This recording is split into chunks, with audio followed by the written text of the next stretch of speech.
What were you taught about it? People with a lot of money must have done something crooked to get it.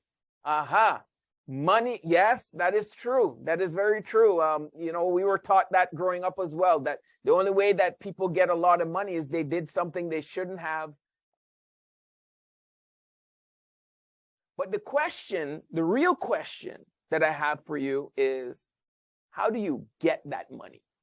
How does that money come to you?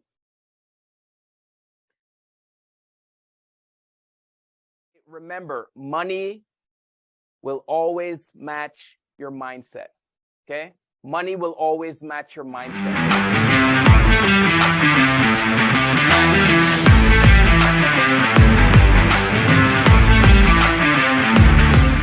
Good evening, champions. Do I have Team Encore in the house? Good to see you guys. Good to hear from you guys. Let's see who we have in the house. We have, looking through the chat box, I see Steve in the house. Good evening, champion. See Alice in the house. Good to see Alice. Lloyd is in the house. We have George in the house as well. Paul is also in the house. We have Zachary in the house. Alice is there with the fire. Serge bringing it. Good to see you. Good to see you, Lloyd. Good to see you, Florence. Good to see you, Divine. Great champions. And Zachary's bringing more fire. Good to see you. Good to see you, champions. Hey, listen, if you don't see the name of one of your team members or someone that you think should be in the meeting, give them a quick text. We're going to get started here. And I just want to tell you, it's a pleasure to have you here on another Money Monday. Are you guys fired up? Excited as I am? I got to be honest with you. I'm pretty pumped up about today's session. Really, really pumped up. It's pretty unique, and you'll not see anything like this ever. All right, so let us jump right into it, and we are going to have some fun. If you're ready to have some fun, let it be known. All right, let's see who else we have in the chat box. Blaze is in the house. We have Sandrine also in the house. Good to see you, champion. Awesome, awesome. Hey, listen, we're happy that you're here. We're here with us every single Monday. All right, and the topic, and today's no different, is about money. All right. Hey, let's get a little bit interactive here. Let's do something. I want to ask you a question. What was some of those things that you were taught about money as you were growing up? Type it in the chat. What were you taught about money? What were some of those things that you were growing up that you can remember your parents saying, or you can remember a grandparent saying, or you can remember being taught in school, or things like this? What are some of those things that you grew up hearing about or learning about money? Right? So Lloyd put that's a very good one. I heard this one as well. Money doesn't grow on trees. Money doesn't grow on trees, meaning it's not in abundance. It's scarce, right? You have to take care of it. Don't spend too much of it. Florence says, if you work hard, you'll get plenty of money. I was taught that one too. The harder you work, the more money you make. Yeah, I was definitely taught that. That's an interesting one. Zachary said money doesn't grow on trees. Yeah. Give them to me. Send them out. Whatever you were taught as you were growing up about money, right? What were you taught about money? Let's see. What were you taught about that paper, that coin, that cheese, that bread? What were you taught about it? What were you taught about it? People with a lot of money must have done something crooked to get it. Aha. Money, yes, that is true. That is very true. We were taught that growing up as well, that the only way that people get a lot of money is they did something they shouldn't have. They're probably crooked or evil or fraud or fraudulent, or doing something that they shouldn't do. Zachary put money as a source of evil, and in brackets he put misunderstood. Zachary, I'm going to talk about this one today. Money doesn't grow on trees, and if it does, the tree would not be in everyone's house and would come with seasons. Yeah. Here's another one from Paul. Go to school and get a good education and you'll make money. Yeah, definitely I was taught that one too. So you see, we have all of these different ideas that were given to us when we were a child, when we were younger, about money, right? And many people carry these things into their adult life as we go on. Now, in the beginning, and I'm referring to the real beginning, I'm talking before social media. I'm talking before the internet, before the cell phone, all right? Before this thing that we call the cell phone. Before civilization, right? I'm talking before we began as a civilization. I'm talking the very first group of people. There was no such thing as technology. There was no such thing as medicine. And there was no such thing as money. Yep, there was no such thing as money. There was just physical goods and services. So what did they do, Jermaine? If there was no money, what did they do? Write this down. They bartered. All right? They bartered. What is bartering? If you go to Investopedia, it says trading goods or services between two or more parties without the use of money. Okay, so this is how people got their goods and services. They would trade, right? They would basically trade one item for another item. Make sense? So let's say that, Paul, he had wheat and I grew cows and he wanted some meat. He would trade me some of his wheat for some of my beef.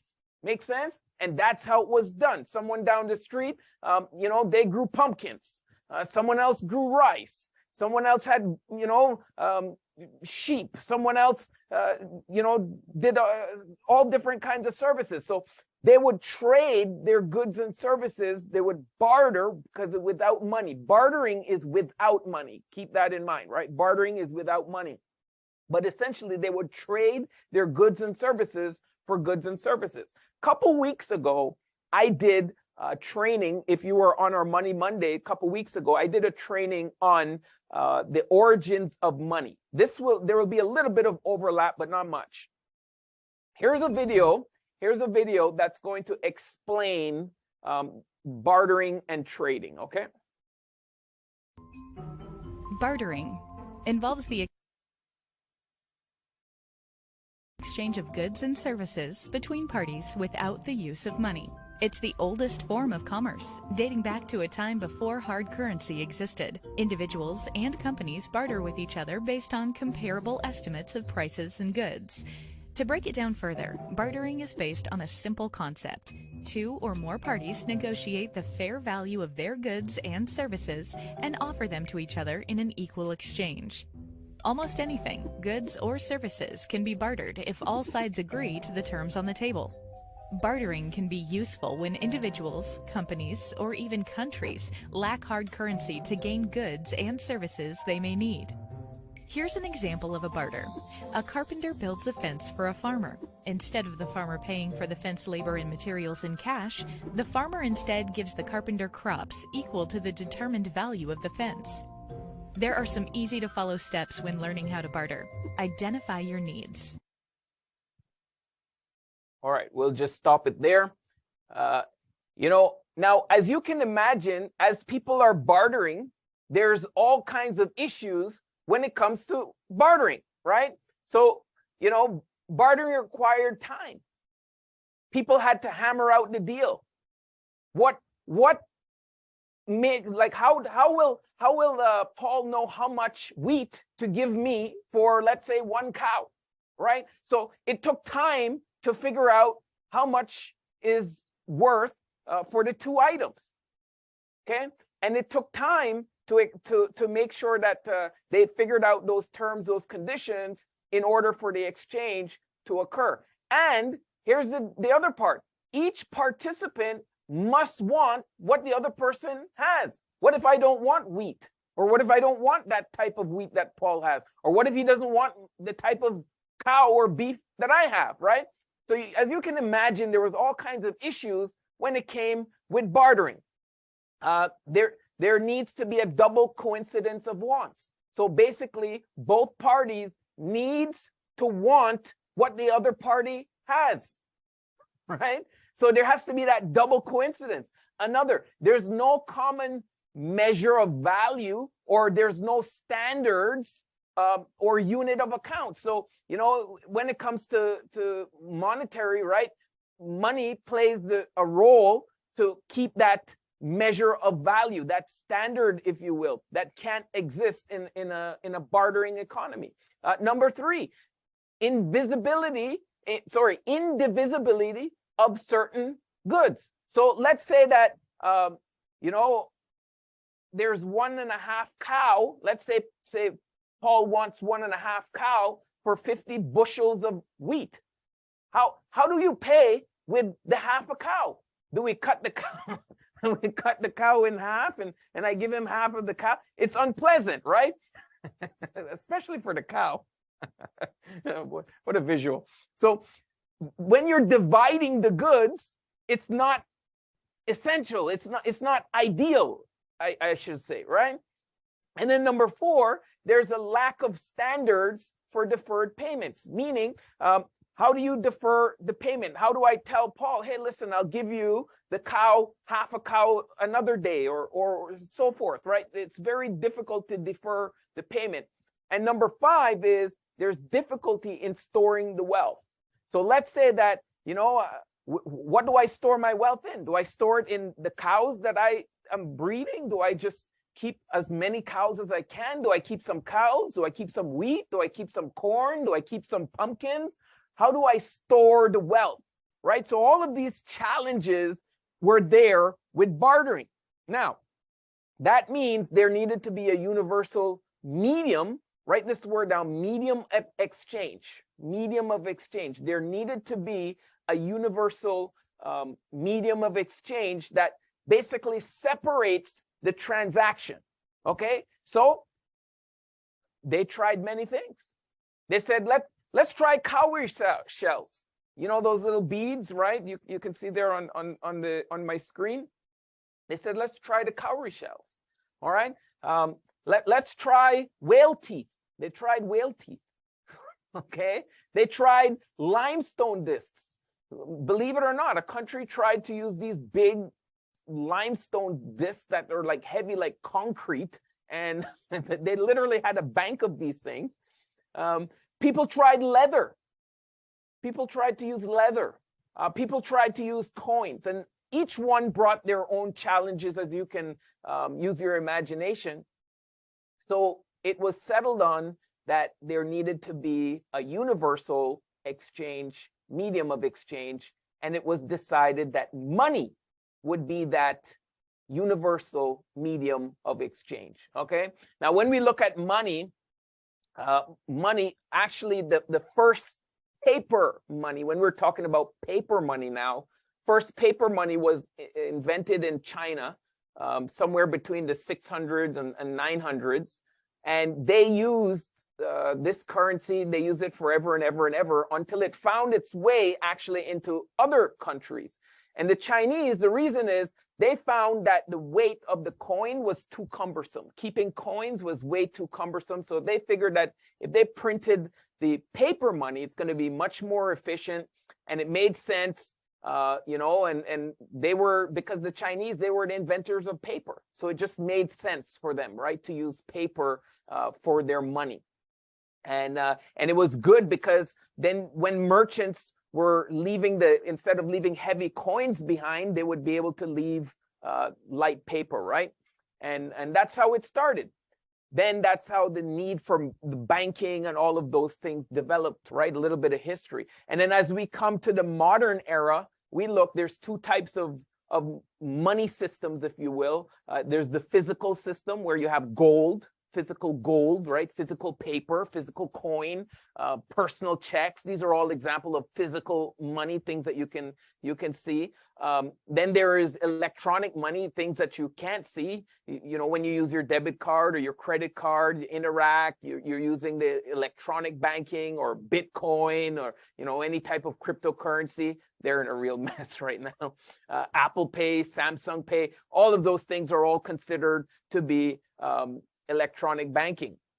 Now, money, one of the things when it comes to money, actual money now, the usefulness is its ability not only as a medium of exchange for transaction, but it's also the store value is future oriented. It means that, let's say that I was producing milk, right? I had from my cows, I would milk the cows and I would sell the milk, right? I cannot store the value of the money in the cow milk. Make sense? Like, I can't milk all the cows and just keep the value there, because the milk has an expiry date. At some point, it's going to go bad, especially in those days when there was no refrigerator. So it's definitely not going to last very long. So money now allows there to be a future-oriented transaction. Okay, so it's storing the value. It provides a means to store the monetary value. And it doesn't lose the value, it doesn't deteriorate. The milk gets stale, it gets old, right? The cow can get sick, the cow can die, all kinds of things can happen.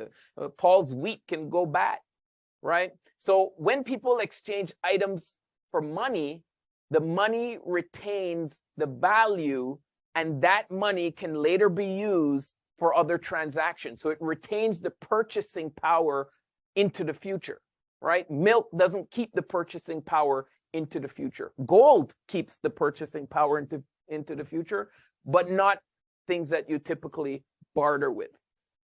Now, here's where I'm going with this. You use your money to do all different kinds of things. You use your money to pay your bills, all right? You use your money to take care of your responsibilities, your family, your kids. You use your money to pay your taxes. Well, you might not like doing that, but it's kind of done for you, right? You use your money for leisure.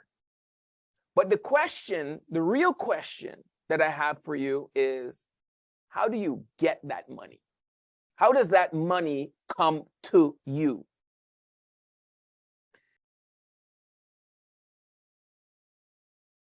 In exchange, and when I say exchange, I mean trade.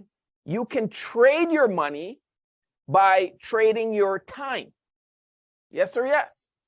You can trade money. So you can trade your time, and in exchange, someone gives you money, right? You can trade your skills. You can trade your ideas. You can even trade money for money. So I'm talking about money now. What can you trade for money? Okay, what can you trade for money? Write this down. This is very, very important. The money you make is a symbol of the value that you create. I'm going to leave it there for a second so you can jot this down. This is very, very important. The money that you make is a symbol of the value that you create. All right? Now, what do you trade for money? You personally. What do you trade so that you can have money coming to you? Okay? You can trade a 9-to-5 job. In essence, you're trading your time. Okay? You go 9 o'clock in the morning, punch in. You put that time there. And by the way, you're not getting paid for the time.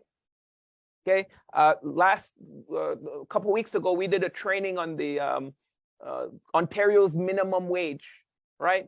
$15.85. You do not get paid $15 for the hour that you put. That's the mistake a lot of people make. They get paid for the value that they bring in that 1 hour.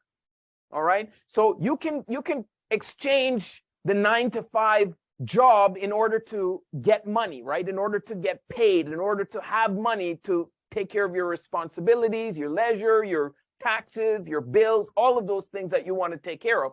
So this is one method of generating income. Another method is to be self-employed. The example you see there is a taxi driver. So they can use their skills or their passion, if you will. They like to drive. They're able to drive well. You know, they use their skills, if you will, to earn money. Or a small business. Someone likes baking, for example. They open up a little bakery and they start baking and they start earning money that way. All right. What's another way? They can do it using big businesses or true businesses. And just so you're aware, when people often ask me, what's the difference between a big business and a small business or self-employed? What's a true business? A true business is a business that 6 months can go by, the owner doesn't need to be there. It can run with the owner absent. You see, a self-employed or a small business always requires the owner to be there. Okay, very important. So many people, they exchange, their exchange is business. They have an idea, all right? They turn it into a business and they exchange that idea for money, right? It's an exchange. They can exchange money for money. Money for money means investing. So they already amassed some money. It could be from any one of the previous three, whether employment or self-employment or business, and they amassed some money, and they can take that money and now exchange it for more money. You can invest, you can loan your money, right? And earn interest on the money or earn dividends on the money. So this is another way of earning the money. So these 4 ways, I put them here on the cash flow quadrant. If you've been around me for any period of time, you know about the cash flow quadrant. You're no stranger to this. But I just want to point something out that you may not have looked at in this way. You see, you have the employees and the self-employees, which are on the left. They are primarily motivated by security. By security, all right? And then you look on the right side with the business owners and the investors. They are primarily motivated by freedom. Who starts businesses and who starts with investing? People that want to be financially independent, people that want to be free, right?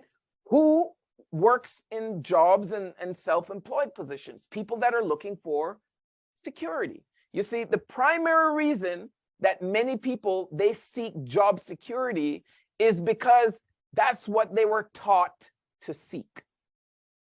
Someone put it in the chat earlier, I believe it was Paul, go to school, get a good education, you'll make good money. That's a form of security, right? It's taught at home, it's taught at school, because most of us learn little or nothing about money at home or school. So it's only natural that we cling to that idea of job security rather than freedom, because we weren't taught about it. Right? We weren't taught about how money works and what money actually is. You see, people have this mindset that money is this magical thing, and they place the value in the paper of the money or the coin of the money. Let me tell you something. Let's look at some things that were said about money. Money isn't the most important thing in life, but it's reasonably close to oxygen on the gotta have it scale. Right? So money is not the most important thing in the world, but it's right up there with oxygen because you have to have it. You can't live without money. You can't, it's like saying living without the bartering. Back in the day when there was no money, could you live without bartering? That would mean you would need to, just to have orange juice, you would have to plant your own orange tree. And every morning you would have to go and squeeze oranges. Right? Every single morning. If there was a world where everyone was their own little island and there was no bartering, it wouldn't work. Right? It wouldn't work because you have strengths that I don't have. You have skills that I don't have. You have ideas that I don't have. You know how to do things I don't know how to do. So we trade. I know how to do things you don't know how to do. So we exchange that. Money is the exchange. Money is the exchange. But it's right up there with oxygen. You understand? Because the exchange is right up there with oxygen. We got to eat. We need health care. We need to get educated. All of those things require money. They require an exchange. Robert Kiyosaki says, change your focus from making money to serving more people makes the money come in. I could end it right here. Change your focus from making money to serving more people makes the money come in. In our financial firm, the thing that I have noticed is the person that's willing to go out and serve families for their needs, not the person individual needs, but for the family that they're serving for their needs, they're the ones that end up earning more money. It's a fact. It's a fact. It's impossible for someone to come into our industry, in our firm, I should say, and earn money without helping someone. It just doesn't happen, right? So the focus has got to be from making money, right? Change that focus from making money to being of value, right? Because the money is just a representation of the exchange. Without that money, you would have to bring something to the table too, right? And vice versa. Here's another one from Robert Kiyosaki. Money is not the goal. Money has no value. The value comes from the dreams money helps achieve. That's what it is, right? Money in itself doesn't have any value. It's what the money can do. Again, going back to the exchange. Is this making sense to you? If it's making sense to you, just give me a thumbs up or something in the chat box so I know it's making sense to you. All right. And if you have any questions on anything that I'm saying, you can easily just type your questions in and we're definitely going to answer it today. Let's have a little bit of communication back and forth. All right. Awesome. Thank you, Blaise. I see it. Thank you, Paul. Awesome. Awesome. Here's another one. For the love of money is the root of all evil. You know, I think it was Zachary posted in the group earlier, and he said it's very misunderstood, this statement. People misquote the Bible all the time, and they say the root of the money is the root of all evil, right? That's not what the Bible said. The Bible said the love of money is the root of all evil, not money in itself, right? Not money in itself. One reason so many people profess not to care about money is because of this one Bible verse here, right? That the love of money is described as the root of all evil. And it's true. Materialistic people can let obsession with money drive them to do bad things, greed, right? Do things that are for their own financial gain. But in reality, money is nothing more than a medium of exchange. There's that word again. Okay? Money makes it easier for you to trade your labor. Imagine trading your labor and you work for you work for a liver plant, right? And all they did was they made beef liver. I tried to pick the most delicious dish I could. So imagine you work for a meat plant that's what they did is they produced liver. And that's what you brought home to your spouse in terms of payment because you bartered, right? That's how you trade your labor. Honey, I got paid today. Here is a bag of beef liver, right? You would have to find different jobs.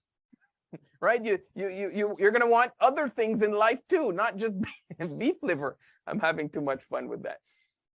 So money is going to make it easier for you to trade your labor. So you can then do other things with that money. Okay?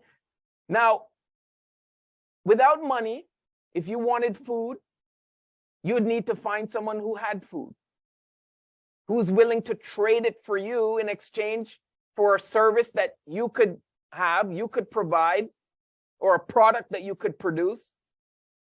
And the problem is they would need to want it, going back to that double coincidence.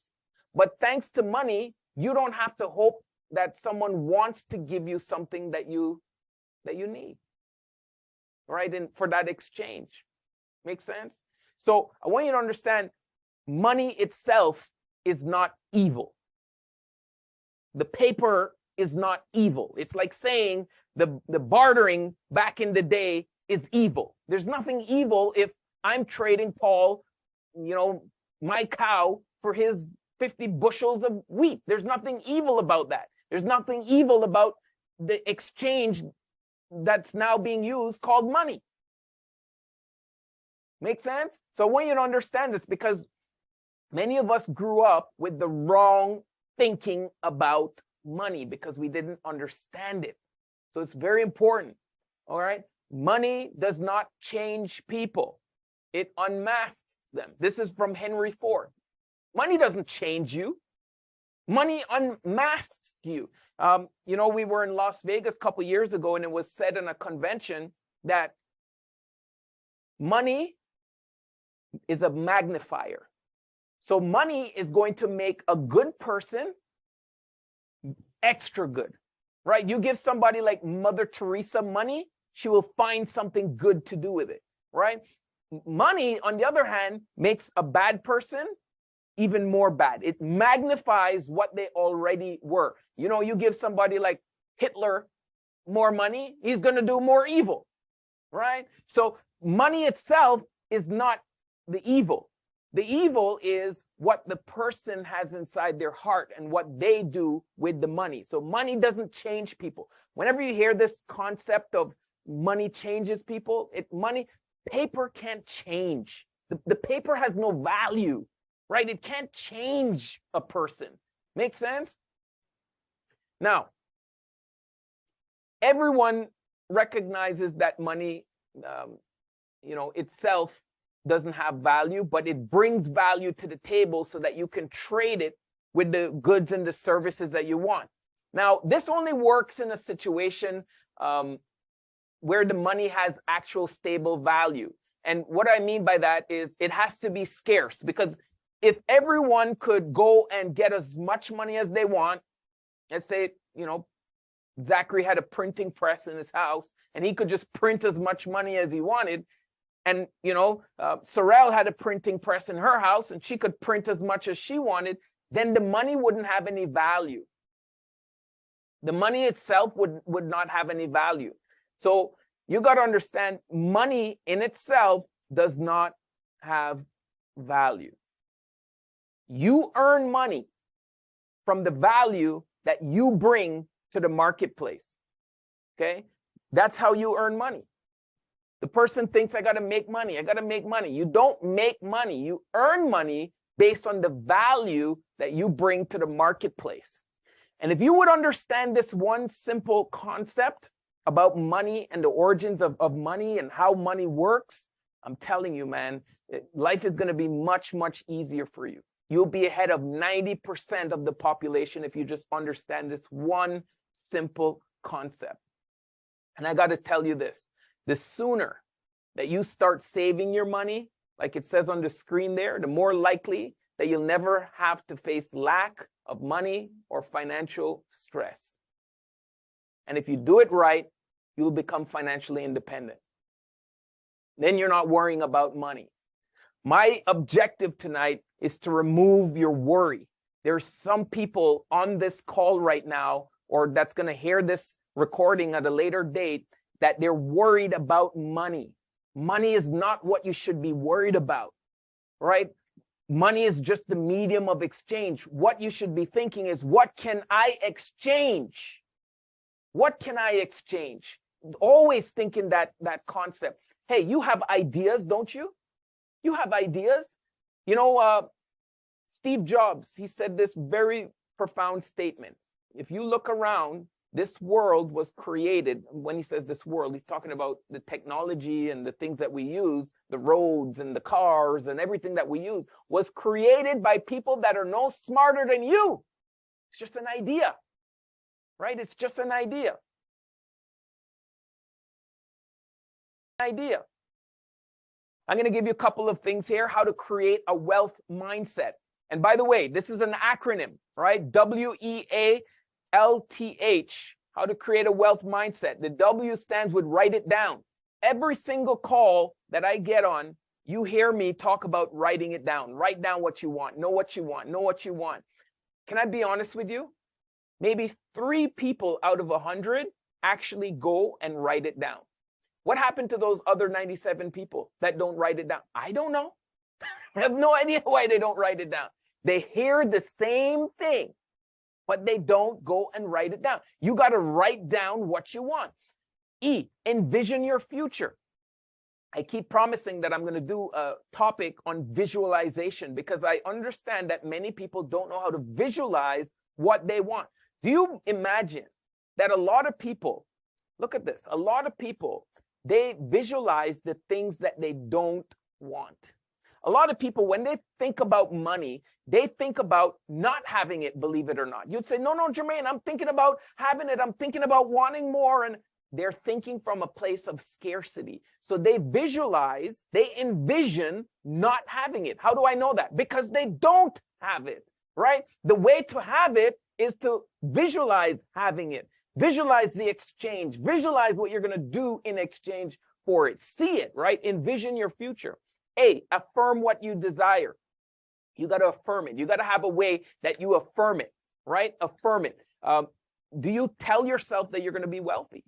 Do you feel in your heart that you're going to be wealthy? Is that something that you feel and that you see and that you affirm? Listen to your inner voice.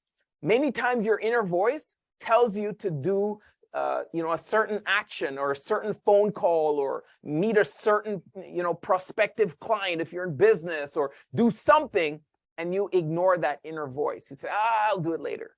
Listen to your inner voice. Take action and transform. Nothing happens.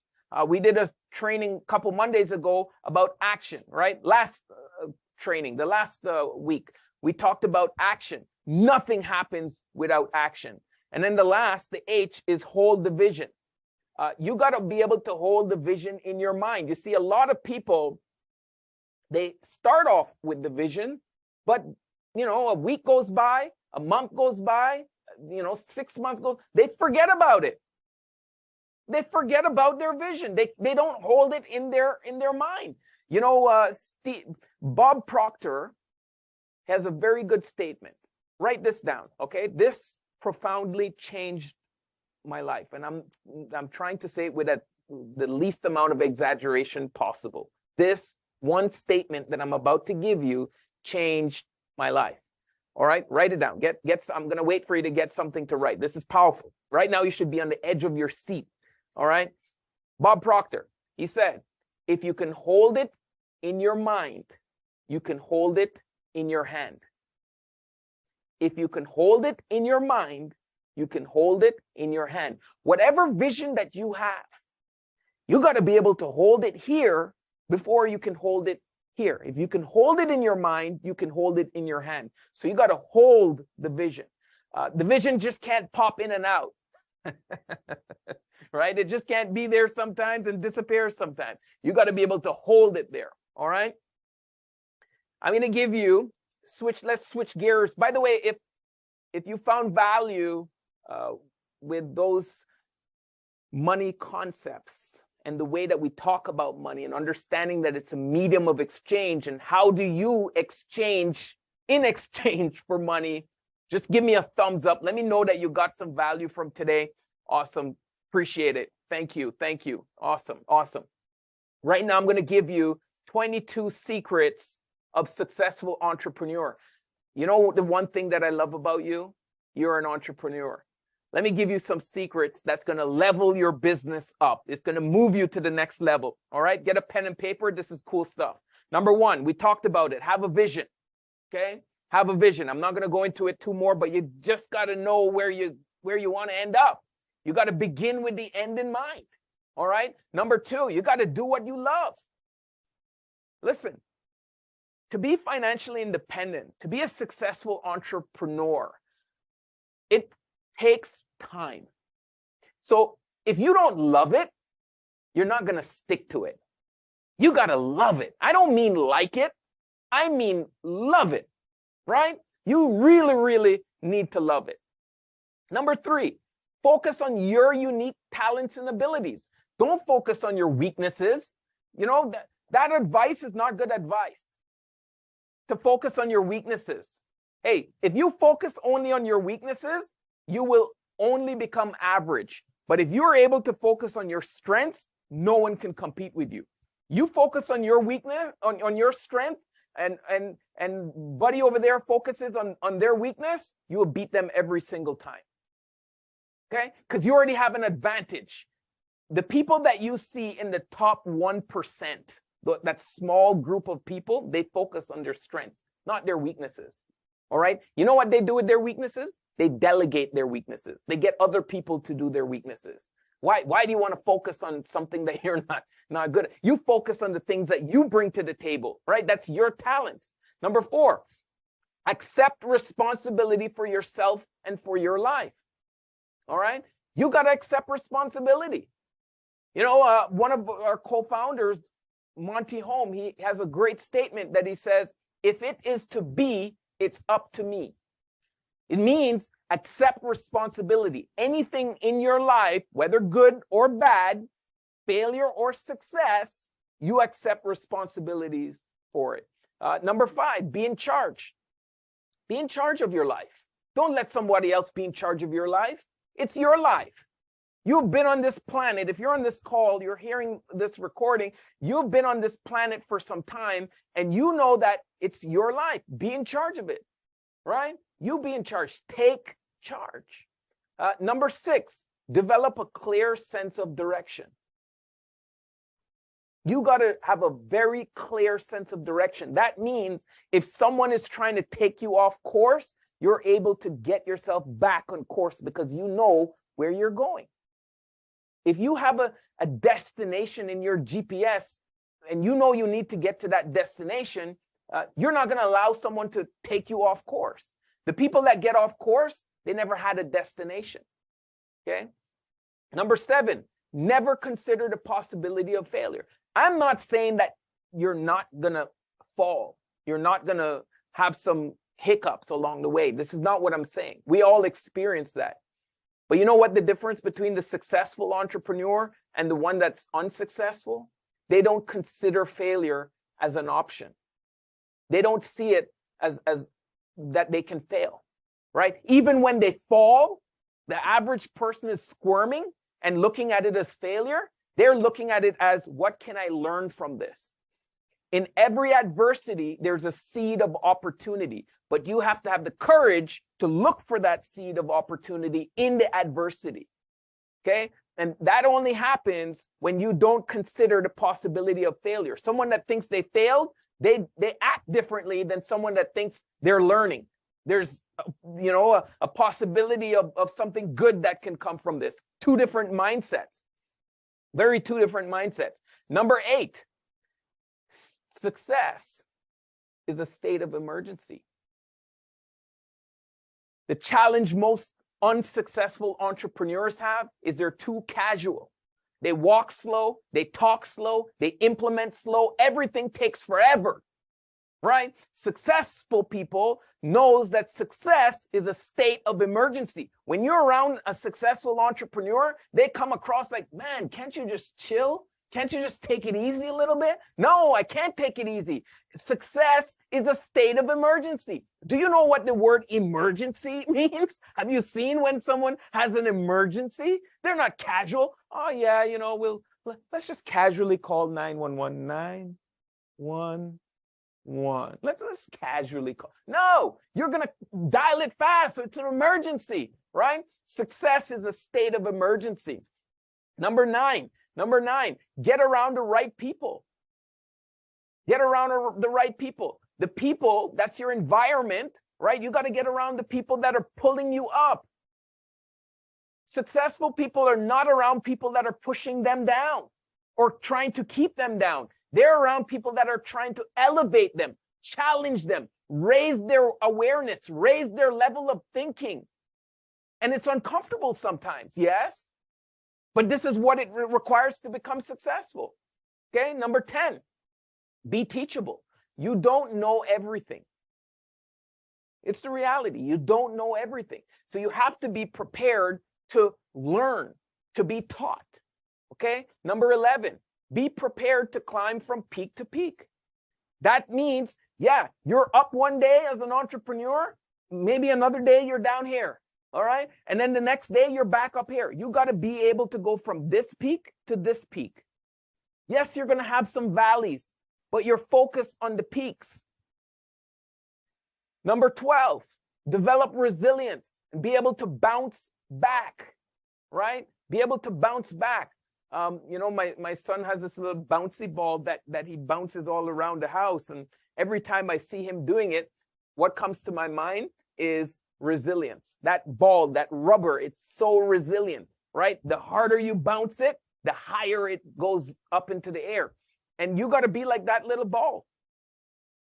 A setback is a setup for a comeback. It's not on the slide, but I would write that down. A setback is a setup for a comeback.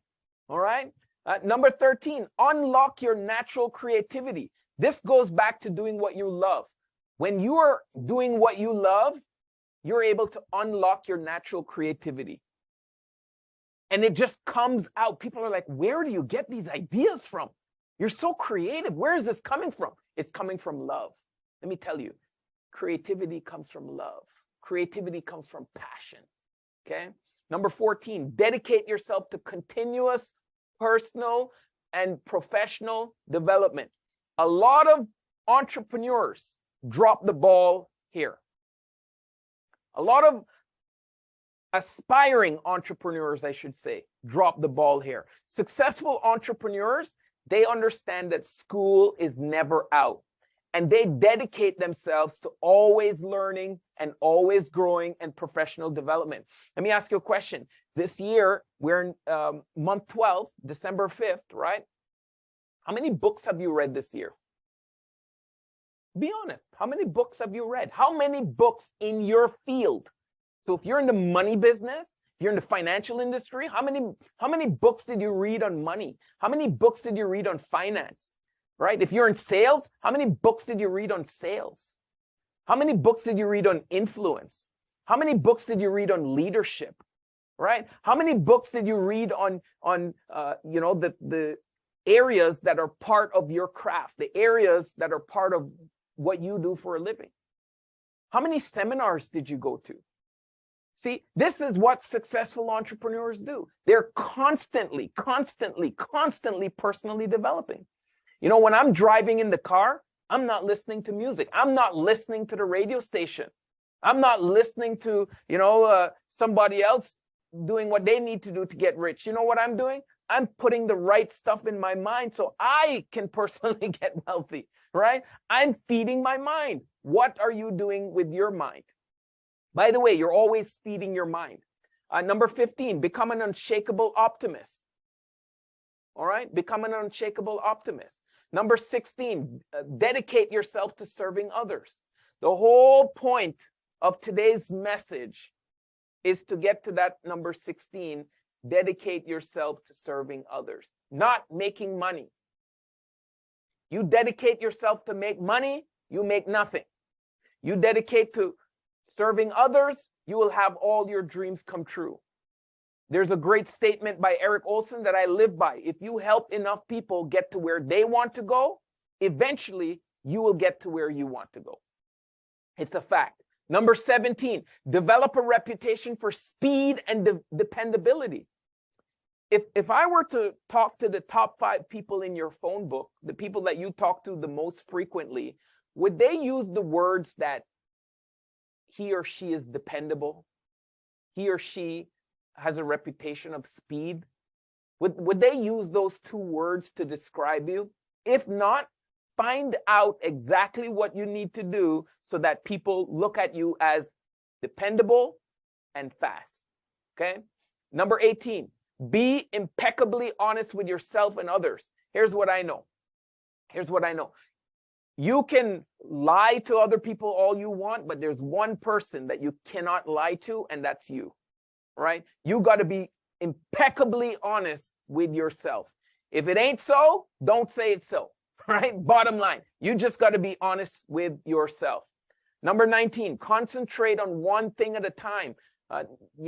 Forget this thing where you're multitasking. There's no such thing. The brain can only focus on one thing at a time, right? So forget about multitasking. Be decisive. One thing I've found out is successful entrepreneurs, they're very decisive. They're quick to make a decision, and they take forever to change it. Unsuccessful entrepreneurs, unsuccessful people, they take forever to get to making a decision.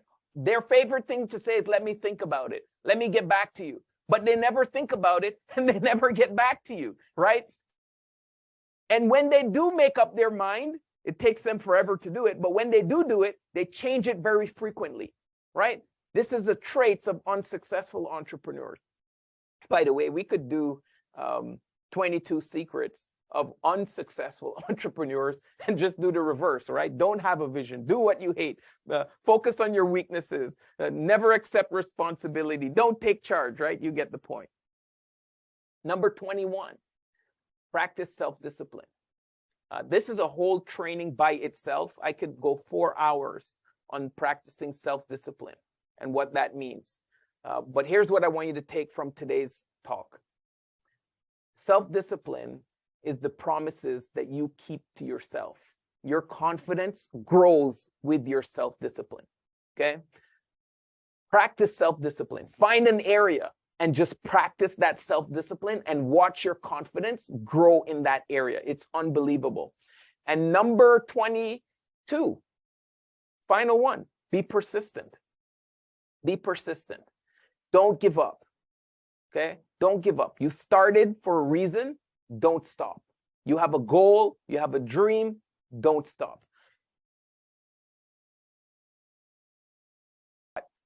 We're going to close it out right here. And I just want to say, remember, money will always match your mindset. Okay? Money will always match your mindset. Hopefully you got value from today. Hopefully you were able to find something that can to help you to achieve your goals and your dreams and move further towards your goals and your dreams. That's our goal here. Enjoy, have a great night, and we'll see you at the top. God bless you guys. We'll see you at the top. All right? Take care. Hey, thank you so much for watching another Money Monday. We hope that you got value from today's content. And if you did, don't forget to share, like, and subscribe. And like always, inspire change.